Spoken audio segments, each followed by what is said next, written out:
So after all of the wood got put down, I put up my first piece of backdrop. And turned out pretty nice. It's gonna look good when there's all the scenery in front of it.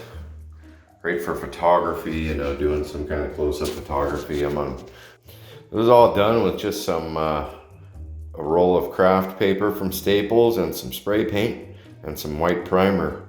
So I'll be happy to show you that here in a minute, how I make these, and I'm gonna continue it around the corner, basically do the whole thing. I got some rolls of this paper from Staples, and it is ultra fade resistant bulletin board paper. So I have my tube of fade resistant bulletin board paper. I'm only making 2 foot tall backdrops, so I marked the center with a tape measure, all right to 2 feet. Make my mark. And use a box cutter.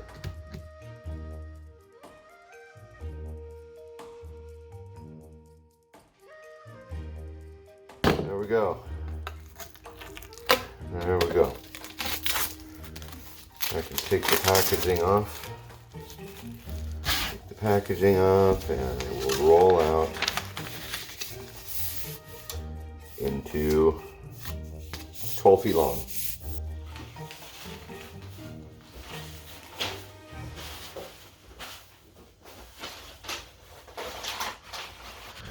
And then I can start to paint. Here's my blue. I don't know, I'm coming to find that less is more here, so really light amounts of the blue. Just gonna fog this whole thing with a light amount of blue.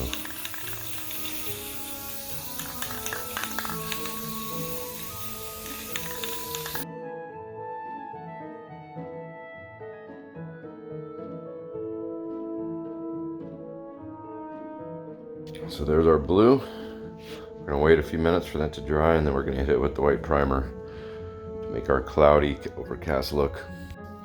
So now, I've got some Rust-Oleum primer, just white primer, and it's really flat, and it adds like a textured look to it. So we're just gonna repeat this process, and you want the blue to be dry.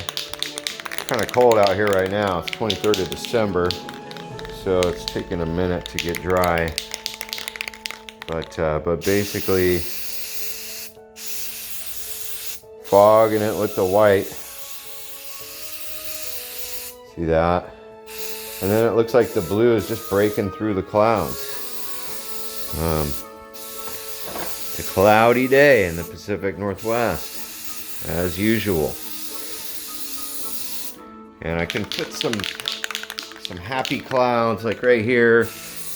We're just gonna kind of make a happy cloud, like Bob Ross would say.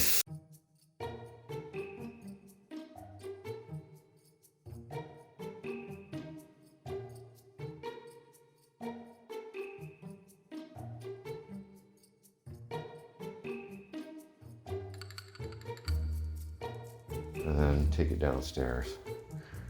If you look at it from different angles, you might see that you're not really happy with how the blue looks. I don't want it to look too planned. It's a little dark right here. Okay. A pretty poofy cloud right there. Okay. I like that. I don't like this corner down here. There we go. Looks pretty random. When it dries and all comes together, we're gonna have a nice backdrop.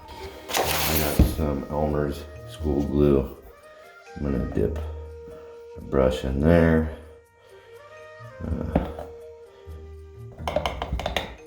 Get it pretty wiped on there. And then I'm gonna glue this edge. Probably go a couple, inch and a half, 2 inches out. Make sure you get it everywhere.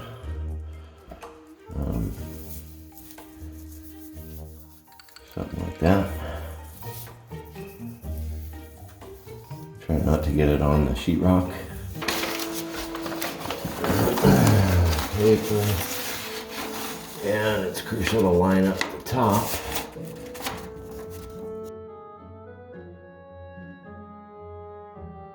I'm going to put this push pin here at the bottom, kind of hold it there. Hold it over.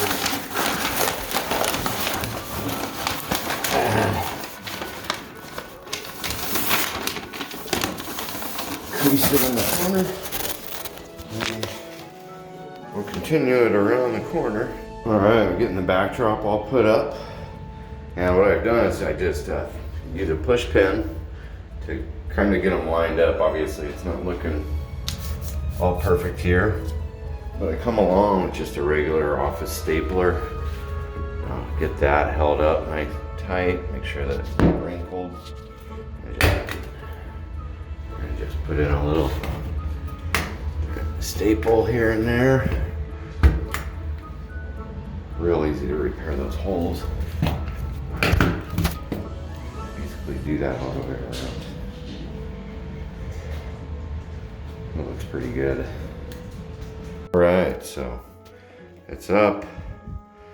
I got a slight wrinkle right there, but I don't know. You can get as finicky as you want to be.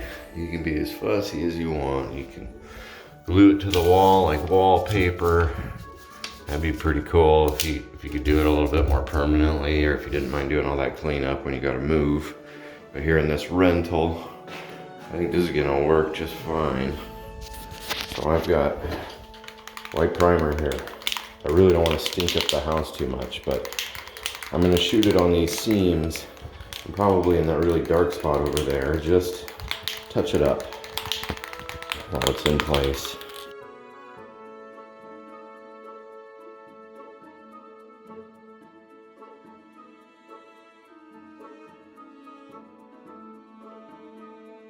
Beauty.